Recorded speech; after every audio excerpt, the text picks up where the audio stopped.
I forgive you, so come back to me. This foolish guy was talking condescendingly to me. What's his problem? I won't forgive this jerk who threw me into the depths of hell. My name is Lydia. I am an ordinary 44-year-old housemaker. I'm busy with house chores every day, and I'm satisfied with my life. My husband Jason and I have been married for almost 20 years. Looking back, a lot has happened in our marriage. The time my father-in-law passed away right after our wedding, and all the errands I had to run for his funeral. When I struggled to find the best way to communicate with the demanding mother-in-law. And then building a house and going through fertility treatments. We never had children. Of course we wanted to, and we tried hard. However, both of us had infertility issues, and the storks never came to us. After having numerous discussions, we decided to be happy with the two of us. I would be lying if I said I didn't feel lonely, but I had my husband. He alone was a source of my emotional support for me. I'm home. What's for dinner tonight? We're having salmon steaks. I found some fresh fish on sale. Whoa, they look delicious, he said at the dining table. Amazing. Your food is the best. Really? I'm glad. Oh, I'm so glad we got married. He looked really satisfied. I was glad I married him too. He made me feel fulfilled. Oh, by the way, one of my colleagues just had his third child. As I was clearing the table, he casually mentioned it. Oh, okay. We have to get a baby gift then. Thanks for taking care of it as always. That's okay. It's what a wife is supposed to do. At that time, nothing seemed out of the ordinary, but he may have already started to change without me noticing. One day, I'm invited to a sip and see party at my colleague's house. It's this weekend. Nice. It'll be fun. Don't drink too much, okay? I know. I sent him off that day. It was my first day off alone in a long time. Once the chores were done, I contemplated what to do next. I started to get ready, thinking about catching a movie by myself. Then my phone suddenly came alive. Hello, Lydia?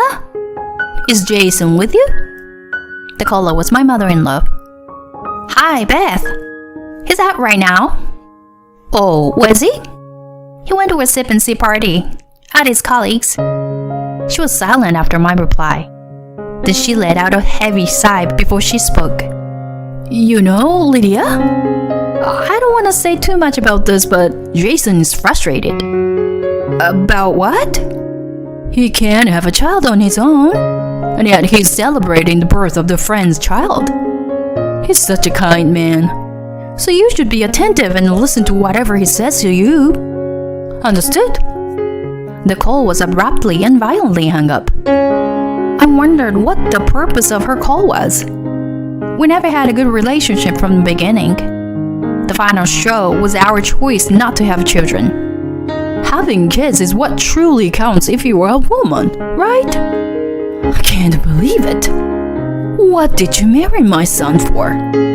Such things were said to me.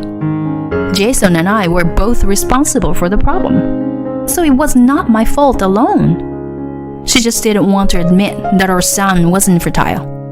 Oh dear. Thankfully, she only calls me once in a while and never came over. The call, too, only happened once a month or so. I just had to put up with it and move on. I didn't stress over it and took it in a more laid-back way. I'm back. It was around 7 p.m. when Jason, who probably had a lot to drink, came home. Hey honey, you must be quite tipsy. Well, he was usually in a good mood when he got drunk, but he seemed to be in a strange mood that night. He was in low spirits, or perhaps he was thinking about something. I offered him a glass of water while he sat quietly on the sofa. Are you okay? Thank you. He took it and drank it down in one gulp. I saw the baby. He's so cute. Oh, that's great. To be honest, I have yet to get used to him talking about kids. We wanted to have one, but we couldn't have one. Every time I faced reality, I felt the prickle of pain from the thorn that was still stuck in my chest. I wonder if there's still hope. He slurred. What do you mean? By the time I managed to squeeze out a few words, he was already passed out on the sofa. I wondered what he meant. Maybe he meant that he wanted to have a child. All kinds of thoughts were going through my head. It must have been just a temporary thought, seeing the baby up close. I taught myself not to take drunken nonsense seriously. I tried to keep myself calm. On the contrary, Jason began to change from that day on. Hey, I made your favorite dinner tonight. Pork chop. Whatever. Usually, he would be overjoyed, but he was indifferent. I figured he was tired from work. At times like that, it was best to give him some space. I kept quiet and observed. After a while, hey honey, I want to go shopping this weekend, so can you drive me? Why? You're just gonna waste money on the gas. Take a bus. But it'll be hard to carry heavy things by myself. Such a hassle. He had never talked to me like that before. I was bewildered by the drastic change. Ew. Dinner is disgusting tonight. You're a housewife. Clean the house better. Don't talk to me. He became someone who spoke like that. I worried that he was suffering from some kind of illness. A brain tumor could have caused a change of personality. I considered taking him to the hospital. But just then, he dropped a bomb on me. You want a divorce? Yeah, I want to restart my life. But why? All of a sudden? It's actually not sudden for me. I've been thinking about it for a long time. I'll be 42 this year. It's not too late for me. What's not too late? Why don't you get it? It's the last chance for me to have my own child. You can't give birth anymore. So it's too late for you. I still have a chance. He then gestured to Beth, whom he had called in advance, to sit down beside him. She added her voice in agreement with them. You know, I wonder if you understand your position. Why don't you just step aside? I was infertile, so they didn't want me anymore. They were throwing me away. When I grasped that, I felt like I was dropped into the abyss. I sat in silence, unable to say anything, unable to wipe off the tears that were flowing. Beth had a look of triumph on her face. She probably didn't want a daughter-in-law who couldn't bear children from the beginning. I'm going to find a young and beautiful wife for him. She's going to have many kids. It would have been better if he had pointed out my inadequacies. Then I had room for improvement. There was absolutely nothing I could have done about the child. I had no choice but to agree to the divorce. I couldn't understand. I believed that we had been a happy couple. I had made up my mind to support and love Jason for the rest of my life. It was just my own self-indulgence. I felt empty and devastated and could only shed tears uncontrollably. Just think of it as a final act of kindness and agree with the divorce, please. Kindness? Surely if he wanted children, it would have been kind to leave him. Or are you going to ruin my life because of your selfishness? Selfishness? I reluctantly agreed to a divorce. The look of satisfaction on Beth's face made me feel like my heart had been gouged even more. And then Jason mercilessly kicked me out. After 20 years of marriage, it was such a cruel treatment. My parents were terribly worried about me as I became a zombie after the separation. The feeling of being betrayed and abandoned by someone I loved wasn't going away. I cried day in and day out. Maybe I was going back to my old life the next day. Maybe Jason was coming to tell me that it was all a lie. I was hoping for nothing but that. One day, my friend Macy came to see me out of worry. "Lydia, don't throw your life away for a man like that. You've been good wife all your life." She was one of the few friends I kept in touch with after I got married. She was a strong and kind woman who always praised and encouraged me. She knew how to cheer me up. "You know, there are as many men in the world as there are stars in space. If you don't find happiness, I won't forgive you." She helped me regain my strength little by little. Before I got married, I worked as an accountant. Although I had a gap of about 20 years, I was able to get a job through Macy's connection. Thankfully, I continued to study and obtain qualifications during my marriage, which paid off. Working and talking to someone distracted me. I started enjoying every day of my life. All of that was thanks to Macy. My parents were relieved to see me back on my feet. 5 years had passed since then. On my way home from work, I ran into someone from my past. Long time no see. "Excuse me, but do I know you?"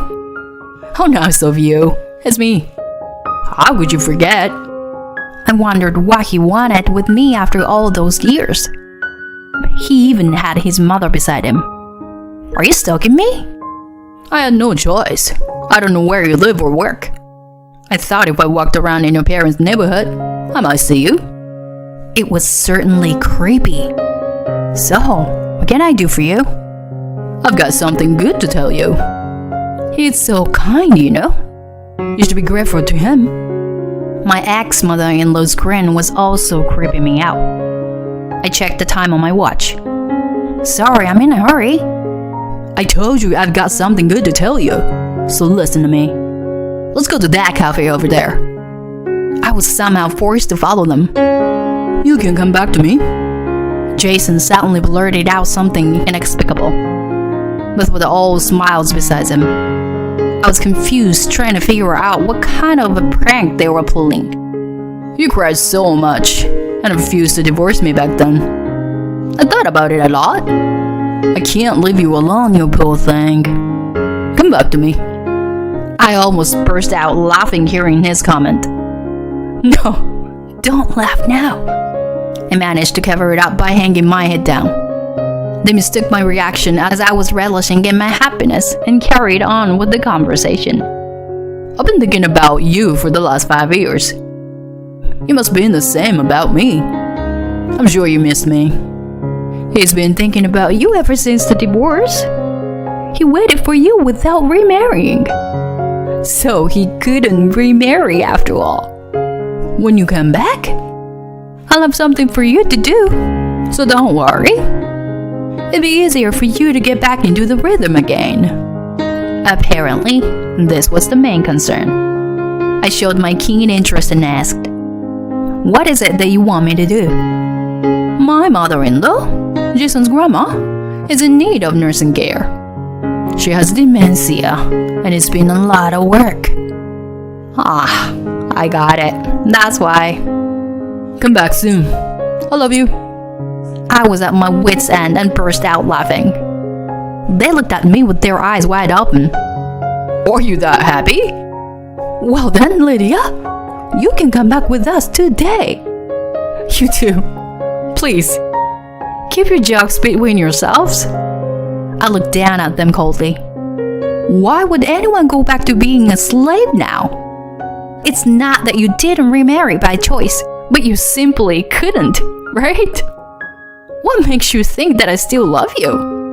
After such a horrible divorce, have at least some decency without being complete idiots. I put some cash on my coffee on the table and turned to leave the cafe. Then a girl came inside. "I'm back!" The girl jumped into my chest. Hey, Amy, sweetie. What are you doing here? I saw you from my side. The little girl was chirping away. Jason and Beth were looking at us, stunned. Mom, what's for dinner today? I don't know. Meatloaf? Yay, I love meatloaf. Jason looked at me and Amy alternately, his lips trembling. Mom? What's happening? Are you remarried? Yes, but oh, you didn't know? Indeed, they didn't.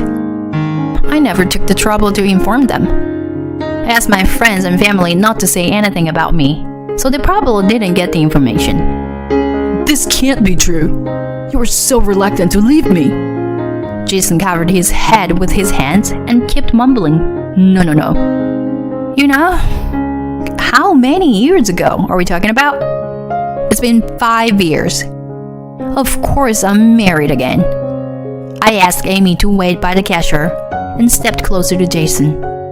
But I'm glad you came to visit me. I've been wanting to tell you something. I'm grateful for the divorce. It allowed me to meet a wonderful guy and raise a child. Thank you for divorcing me back then, I told him with a big smile. His face at that moment was so pale, and it was comical to watch his mouth moving like a fish out of water. Seeing that, I felt my 5 years of resentment was blown away all at once. Soon after our divorce, Beth had run around to remarry Jason, but she couldn't find a young girl who wanted to marry an over 40 with a beard gut old man. Well, even if he had been younger, it would have been tough as long as the mother-in-law came along. She called on her acquaintances and registered with a matchmaker, but without success. They both had planned to remarry right away, but were shocked to find out the reality. Then his grandmother developed dementia. That was when Beth must have gotten the idea of bringing me back. Seriously? Morons. Why did they even think that I was still waiting for him after 5 years? I'm very happy now. I have a sweet husband and a beautiful 7-year-old daughter. I met him through Macy, and we started going out. We hit it off exchanging our divorce stories and ended up getting married. I wasn't sure if I would be able to get along with Amy at first. It's been almost 4 years since. We've built a truly amazing relationship as a mother and daughter. There may be difficulties in the future. I will continue to protect her no matter what it takes. It doesn't matter if we are blood related or not. Amy is my one and only daughter.